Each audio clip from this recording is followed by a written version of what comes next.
We remain steadfast in our commitment in delivering local news that matters. Stories that inspire. Enriching the lives of Filipinos in the Philippines and across the globe. This is your GMA Regional TV. Buong puso para sa Pilipino.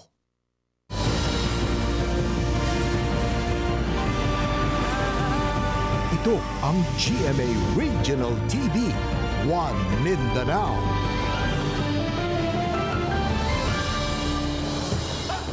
Maayong hapon, Mindanao. Kini ang GMA Regional TV, One Mindanao. Hatod namo ang pinakadagkong pinakauling balita sa Mindanao. Ako si Sara Hilomen Velasco.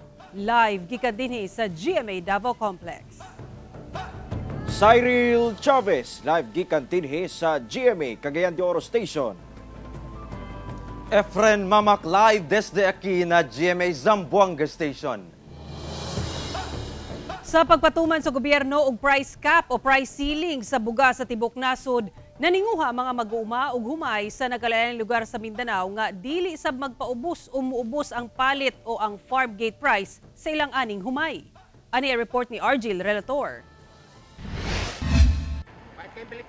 Nagsugod na og tanom kining mga mag-uuma ug humay dinhi sa Barangay Kalinan, Poblasyon, Davao City. Human ang 115 days o sobra tulo ka bulan, gilauman nila nga maka-harvest na. Apan dili sila sigurado kung doon na pa sila ginansya. Labi pa nga dili nila kontrolado ang palit sa humay ug ang nagkataas nga presyo sa abono ug medisina. Sa gimando sa gobyerno nga price cap sa bugas kung asa dapat 41 pesos ang presyo matag kilo sa regular milled rice ug 45 pesos sab ang matag kilo sa well-milled rice.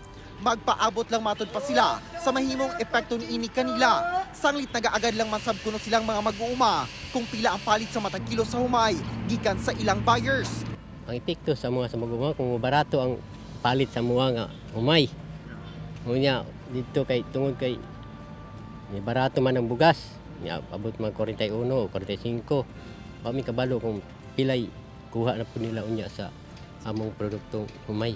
Panghinaot sa mga mag-uuma nga dili mo ubos ang palit sa humay. Kami, di man po may mahimog.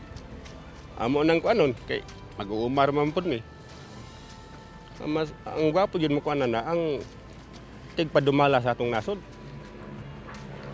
Kami ani sa may mahimo namo pobrera pod ni. Sa Kalinan Public Market, doon na pipila ka tindahan nga nagpatuman na sa price cap alang sa regular o well-milled rice. Apan ubos matud pa ang kalidad sa bugas kung itandi sa mga mahalong klase. Sumala sa rice retailer sa pagtuman nila sa price cap, naalkansi matud pa sila og 2 pesos matag kilo sa regular milled rice o 4 pesos sa matag kilo sa well-milled rice. Hinoon, good news alang sa mga konsumante og bugas sa Alabel Sarangani ang pagbutang og price ceiling sa bugas. Ma-afford na jud namo ang bugas. Kaya dati nga mo ang balit hapsa karon kinilo na lang kay tungod sa kamahal. Kung mabalik man tong dati nga nga presyo, makayan po na magpalit og bugas nga hapsa. Apan bad news matud pa kini sa pipila ka rice retailers. Gani kamatikdang ana gihapon sa kapin 50 pesos ang presyo sa matag kilo sa bugas sa Alabel Public Market. Diyos yun ma'am, kaya nga naman taas mamanggod among kuha aning mga bugas namo. Alangan lang pong kuan po namo down dayon amo ang bugas kaya nga among kapital. Mahal man pod among kuha. Apan nabalaka ang ubang mag-uuma ugaling moubosab ang presyo sa palit sa humay. Gani gikan 21 pesos per kilo ni atong Domingo, miubos kini og 19 pesos matag kilo adlawng Lunes. Libre lang sa sakuan sa presyo. Kung dili kayo alkansi ang pan mag-umagod. Mga pila dapat ang presyo sa inyo makabawi-bawi mo? Mga 20 ma'am okay na siya per kilo. Sa General Santos City, sa gipagula nga memorandum sa lokal nga kagamhanan, gimanduan ini ang Business Permits and Licensing Division ug administrator sa public market nga i-monitor ang mga tindahan ug bugas. Ang mga musupak posibleng makamulta o di baka ipasirado ang tindahan. Sa Zamboanga City, anaagi hapon sa 50 ngadto na sa 60 pesos ang presyo sa matag kilo sa bugas. Sa pagtuman sa price ceiling, pabor matud pa ang ubang mag-uuma sa maong implementasyon. Pwede na yon. Pwede na. Sa ngayon. Kasi win-win solution yun eh. Panalo ang farmer, Medyo kwan naman yung negosyante. Samtang ang ubang mamaligya ay nangayong extension tungod mahal pa kuno ang kapital nila sa ilang mga baligyang bugas. Shocking siya primero kay syempre mahal kaya among stock. Reasonable siya kung tagaan with capital below. So like example, matag sila sa per sako sa mga 900 plus. Pwede siya 41 taxes pa namo, rental, boy, mga another excess payment pa. Dili pa kaya karon. Kung siguro gusto nila i-implement nila ang 41 pesos SRP jud, siguro mag-start sila sa mga bodega, dili sa tindahan. Hinoon, sumala sa Department of Trade and Industry 9 nga parayon pa ang ilang ginapahigayong monitoring sa karon.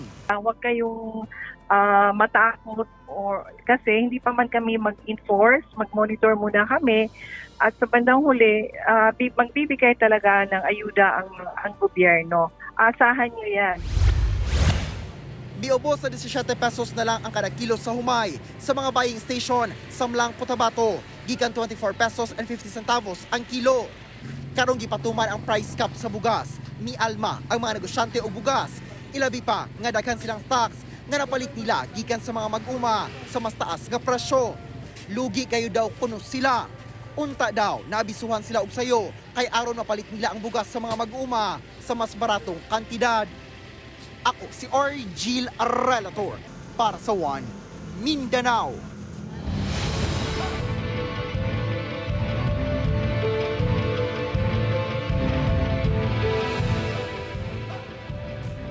Mga sospek nga nagpabuto og armas atol sa filing of Certificate of Candidacy sa Malabang, Lanao del Sur na ilhan na sa kapulisan. COMELEC Central Office gimando ang pagdakop sa mga sospek. Ang detalye sa report ni James Pauloya.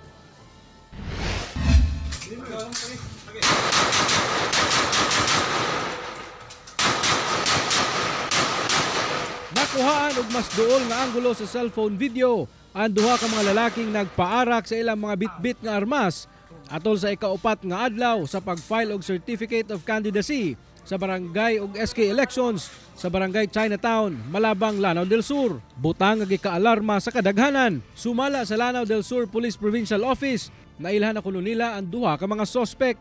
Nag-hot pursuit naman. Kaso siyempre yung pagputo, nagtago at nakita naman ninyo yung mga kabahayan dito. Ang dami. So, hindi naman basta papasukin yun. Anyway, yun nga, na-identify na siya at sabi ko, hinahanda na yung kaso. Sumala sa COMELEC BARM nga mas gipahugtan kuno nila karon ang seguridad sa tanang munisipyo sa Lanao del Sur. Ilabi pa nga aduna kunoy mga magbanay nga nag-atbang sab sa politika. Taasab kuno ang hulga sa Rido nga mo'y ilang gituuhang hinungdan sa maong kagubot. Normal na pag may nagkita-kita yung feuding clan, mainit talaga.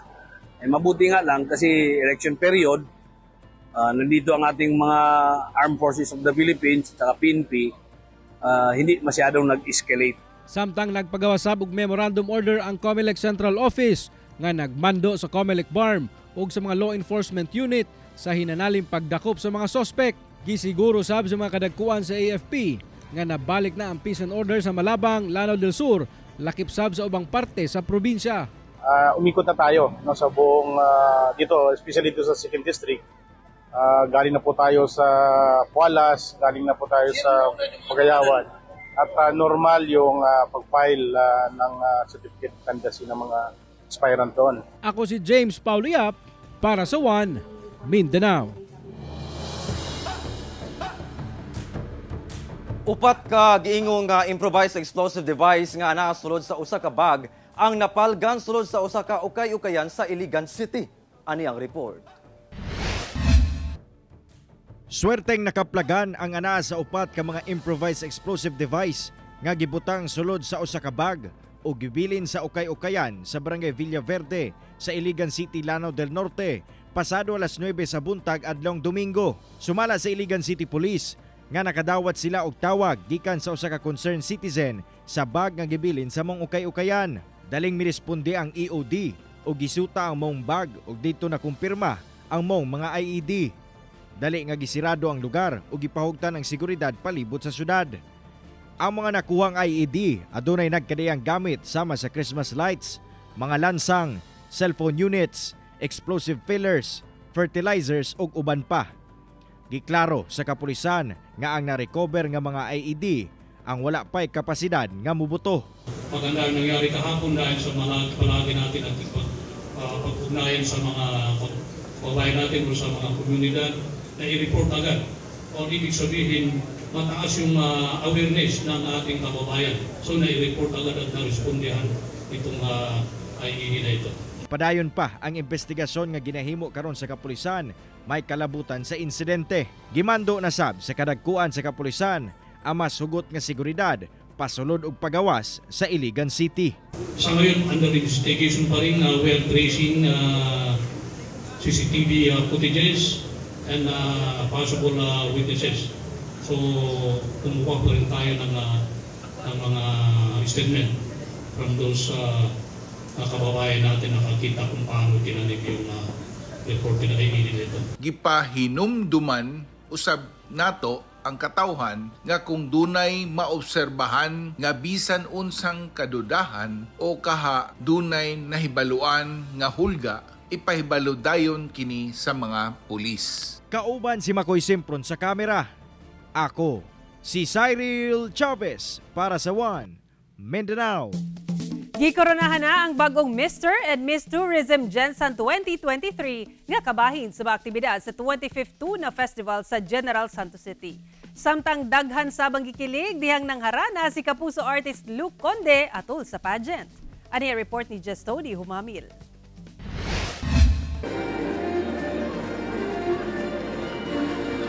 Nag-indigay silang tagsa-tagsa ka mga Tuna Festival attire ang 20 ka mga candidates sa Mr. and Miss Tourism Gensan 2023 sa Coronation Night nga gipahigayon sa Lagaw Gym sa General Santos City niadtong Sabado. Napulo ka candidate sa male category ug napulo sab sa female category ang nagtigi. Gipakita nila sila mga festival attire ang abunda nga yamang dagat sa syudad sama sa isda, corals ug uban pa. Doon nasab sila tagsa-tagsa ka mga advokasya alang sa pagpreserba sa kadagatan. As a sustainable metro city, let us be equal warriors of the beauty and bounty of Sarangani Bay. Nahimong elegante sab ang mga candidates sa ilang evening gown ug formal wear. Dayon gipili na ang top 5 finalists. The best thing about Gensan is it is not defined by our infrastructure. It is about the people who call it home, and that is us. Gibida sab sa top 5 finalists ang ilang swimwear. Ug una gianunsyo ang mga midaog. Mirampa sa ulahing higayon ang mga candidates suot ang ilang formal wear and gown. Our Mr. and Miss Tourism 2023! Sa katapusan, napiling Mr. Tourism Gensan 2023 ang 20 anyos nga si Francis Bangkaya sa Barangay San Isidro. Napiling Miss Tourism Gensan sab ang 22 anyos nga si Iona Servinio sa Barangay Fatima nga usa ka respiratory therapist graduate. As a sports advocate, as an athlete also, I would like to campaign for inclusive sports development. Meron sa atin basketball tsaka boxing lang yung medyo nabibigyan ng highlight, but I would like to highlight more sports. I think we can create revenues not just in sports, but also in public. I am actually an advocate for environment and fashion. So what I do is I advocate against fast fashion movement, and we advocate for usage of sustainable materials in creating textiles and creating fashion. They will be our armor. They will be our own arms in promoting Gensan destinations all over the barangays and all throughout the world. Samtang atol sa pageant, may pakilig sab si sparkle artist Luke Conde sa iyang performance dihang giharana ang mga general.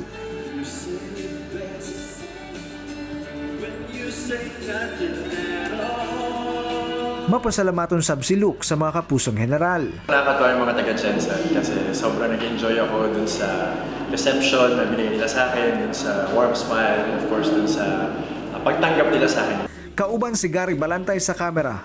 Ako si Jess Tony Humabil para sa One Mindanao.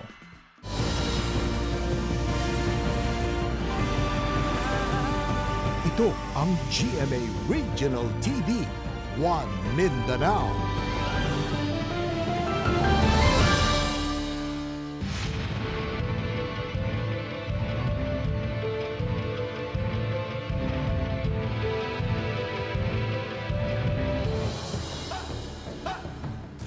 Kapulisan sa Northern Mindanao nga adunay banay nga bidagan karong barangay in Sangguniang Kabataan Elections 2023. Posibleng madestino sa laing lugar. Security deployment gadto sa mga orange code areas sa rehiyon ginaplastar na sab. Ani ang report?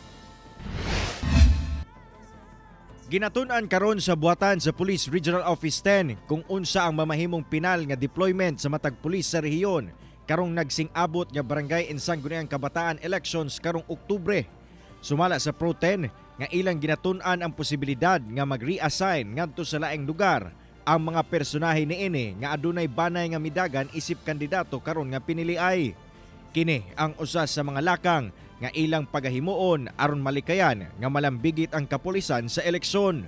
May mga issues before that na kung saan nakasuhan ang ating mga kapulisan dahil nasa involvement nila sa politics. We have been reminding our personnel to stay apolitical at hindi makialam sa activity ng politicians or something to do with politics. Kung sumuway sila, ay buntot nila, hilang nila. But we will never tolerate this. Samtang, hinay-hinay na sab nga ginaila sa kapulisan og COMELEC ang mga barangay sa rehiyon nga angayang bantayan karong eleksyon tungod sa init nga mga political rivalries. Buot sa kapulisan nga walay election-related violence nga mahitabo sa rehiyon, sukad karon hantod matapos ang pag-ihap sa mga boto. Hugot sab ang ilang seguridad nga ipatuman, labi na sa Lanao del Norte Province. Labi pa nga sa Gunson na nga nakarecover ang kapulisan og mga eksplosibo sa lugar. Una sa lungsod sa Pantar ug ning bag-o lang sa syudad sa Iligan. Hinoon, dili pa maestablisar sa otoridad kung may kalambigitan ba sa eleksyon ang maong mga hulga. Nag-create din tayo ng red team to ensure na itong mga tao natin ay most of the time nandoon sa kanilang beat o kanilang posting. Not only yung red team na physically pupunta yung mga inspection team natin doon, but we have also yung online monitoring. Kauban si Makoy Simpron sa kamera. Ako, si Cyril Chavez para sa One Mindanao. Karong ting klase na, kamatikdan ang pagbugat sa dagan sa trapiko sa Zamboanga City. Busa tutukan karon sa lokal nga kagamhanan ang mga posibleng lakang aron makunhuran ang grabing trapiko. Ani ang report ni Chris sa Dapitan. Kung sa una, anaa sa 6 lanes kining kalsada sa MCLL Highway sa Zamboanga City, apan tungod sa padayong ginatukod nga flyover, nahimo na lamang kining 2 lanes padulong sa city proper. Karong abli klase, kamatikdang mas mibugat pa ang dagan sa trapiko sa syudad, ilabi pa nga namalik na sa face-to-face classes ang mga estudyante ug magtutudlo. Sumala sa lokal nga kagamhanan, ang hinungdan sa maong problema ang mga ongoing road ug drainage projects sa syudad. We are trying our best to coordinate all efforts in ensuring that these projects are completed on time and looking closely kung how they are doing work in terms of hiring of additional manpower, night shift work para sa mga laborers para at least kahit gabi ay may na-accomplish ho tayo. Hinoon, anaa na matud pa sa halos 50% ang nahuman sa mga ongoing projects sa syudad. Nagdugang nasab sila og traffic enforcers aron dunay magmando sa mga motorista aron masiguro ang hapsay nga dagan sa trapiko. Padayon sab batud pa ang road clearing operations aron malimpyo sa mga iligal nga nagapark sa dalan. Nakig-alayo na sab matud pa sila sa DPWH ug City Engineers Office aron masigurong mahuman sa target date ang tanang road projects. Ilang panawagan karon, we ask for your indulgence, yung mga riding public and our motorists. But then again, when the projects are completed, with the hopes that all of these are geared towards providing the Zamboangueños with convenient traveling. Kauban si Alta Rosales sa kamera, ako si Chris sa Dapitan para sa One Mindanao. Usa ka 7 anyos nga babaeng grade 2 pupil ang gilugos ug gipatay sa Matalam, Cotabato. Ani report. Patay na nga napalgan ang 7 anyos nga grade 2 pupil nga si alias Jane hapon ni atong Agosto 29 atol sa unang adlaw sa balik eskwela. Apan sumala sa tagdumala sa tulunghaan, wala gayud kuno nakaabot ang bata sa tulunghaan. Inay napalgan kini sa usa ka kasagbutang bahin duol sa Basakan nga layo sa tulunghaan sa barangay New Pandan sa Matalam, Cotabato. Sumala sa kapulisan, gipatay ang bata pinaagi sa paghapak og gahi nga butang sa ulo niini. Wala na say sinina sa ubos nga parte sa lawas sa bata, human matud pa, gilugos.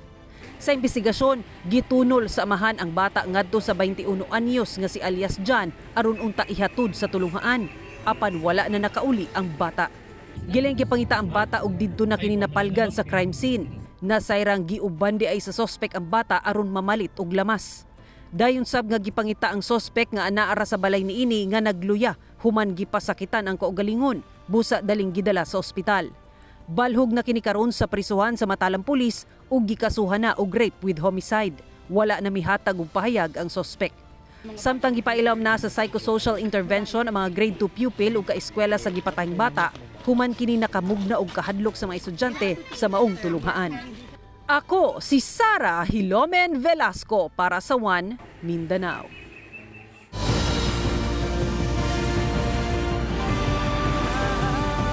Ito ang GMA Regional TV, One Mindanao.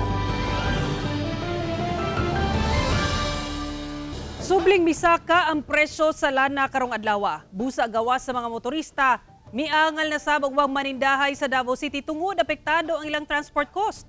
Samtang mial manasab ang mga driver sa Zamboanga City tungod sa sagunsong oil price hike. Dugang detalye sa report ni Kent Abrigana. Laing usbaw sa presyo sa produktong petrolyo nasab ang gipatuman sa mga kumpanya sa lana adlaw Martes. 50 centavos sa matag litro sa gasolina, 1 peso and 20 centavos sa kada litro sa diesel. Samtang sa kerosene, 1 peso and 10 centavos sa matag litro. Kinina ang ikawalong sa gunson niya pagsaka sa presyo sa gasolina ug ikasyam nga usbaw sa presyo sa diesel ug kerosene. Busa mialma na ang ubang PUJ drivers. Mahalagang bugas gid, taas ang krudo. Maglibog bibag unsay pagbalanse nga ni. Ang uban nireklamo pero okay ra man.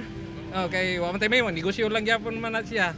Gawa sa mga motorista, apektado na sab ang mga manindahay sa Bangkerohan Public Market sa Davao City sa way puas nga pagsaka sa presyo sa produktong petrolyo, pinaagi sa ilang transport cost. Kun ang pagbalhin sa ilang produkto, gikan sa ilang supplier padulong sa palengke. Sumala sa meat vendor nga si Brian, anaa sa 20 pesos ang gitaas sa presyo sa ilang karneng baboy, gumikan sa kamahalon sa krudo. Expenses man, tracking, farm, bayad man juga na. Unta, mababa ang gasolina. Kaya siguro pag mababa ang gasolina, baba po ng live. Dakong suliran sab kini alang sa fish vendor nga si TJ nga nagaangkat pa og isda sa Toril ug Samal Island. Nihit matod pa ang dakop tungod sa daot nga panahon. Gidugangan pa sa sagunson nga oil price hike. Ana na matod pa sa 70 pesos ang gitaas sa presyo sa ilang baligya nga isda. Dako jud siya sir, nya siyempre napay labor, sa paabot diri labor. Pag-abot sa ano, siyempre ang mga trabahante na pod. So kinahanglan buhi-buhi lang gid siya sir. Unta gyud mo kanang magbaba gid siya sir oy. Kay para sa mo lisod jud siya. Dugang pasakit sab sa mga driver sa Zamboanga City ang usbaw sa presyo sa lana. Apiktaw gayud kay alkansi kami na subida pero tagwanta lang man kami kay naman order pa del gobyerno. Tormento tamin ara sir. Isubi el gasolina na tan-expect kami era ba tamin kay mas taba jutay pero pasa kwanto kano sir mas tak grande ta subi sir. Adunay uban nga midawat na lang apan dunay panawagan. Tayo magawa nandiyan eh tsaka yung masama doon inuhuli pa yung abal-abal bakit ganun yan. Ano yung panawagan niyo sana sir? Yung panawagan namin sana bigyan naman kami ng karapatang kumita kahit gaano man kataas yung gasolina kakayanan namin yan basta naman makabiyahe kami. Sumala sa Department of Energy ang nasunati ang usbaw sa presyo sa produktong petrolyo. Tungod matod pa sa nagapadayong production cut sa petroleum exporting countries kun OPEC hangtod sa Setyembre. Kauban si Mel Colmenares sa kamera. Ako si Kent Abrigana para sa One Mindanao. Naglaom ang Department of Tourism Region 11 nga mas daghang turista pa ang maagni atol sa paglusad sa bag-ong tourism brand sa rehiyon. Ato ganing sayron sa report ni Jandy Esteban. Be captivated by the beauty of it all. Davao. Diversity is our beauty. Kini ang bag-ong tourism brand sa Department of Tourism Region 11. Gihuli pa niini ang Islands to Highlands. Gipasabot ni DOT 11 Regional Director Tanya Tan nga ang bag-ong brand nagkanayong mas maagni pa ang mga turista nga mobisita ug i-experience ang Davao. Labaw pa sa mga nindot nga talanawon, ingon man ang managlahi ug mabungahong kulturag tradisyon ang madalit sa rehiyon. Our beauty is in our diversity. And our diversity goes beyond the different landscapes in our region. It is seen in our rich heritage, our bold innovations, our nature's harvests.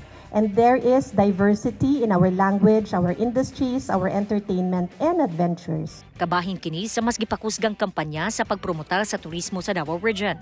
Kabahin sab sa maong brand ang pagpalambo pa sa mga ginadalit ka produkto sa nagkadaiyang lugar sa rehiyon.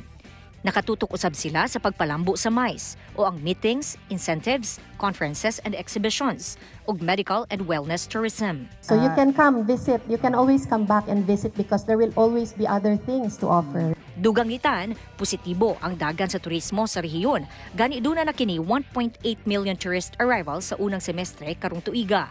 Positibo kini nga makabot ang 2.8 million tourist arrivals para sa tuig 2023. Kauban si Jojo Solarte sa kamera. Ako si John D. Esteban para sa One Mindanao.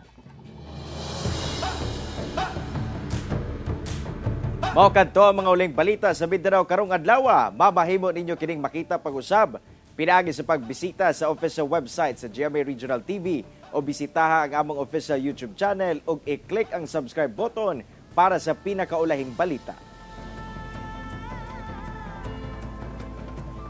Muchísimas gracias sa ato mga kapuso sa Mindanao nga nagalantaw kanamo ug sa ato mga kapuso abroad. Padayon lang sa pagtutok sa mga lokal nga balita matag adlaw tungod sa GMA Regional TV Local News Matters. Kami ang GMA Regional TV 1 Mindanao. Tibok pwersa para sa mas dakong misyon ug mas halapad nga pagserbisyo sa nasod.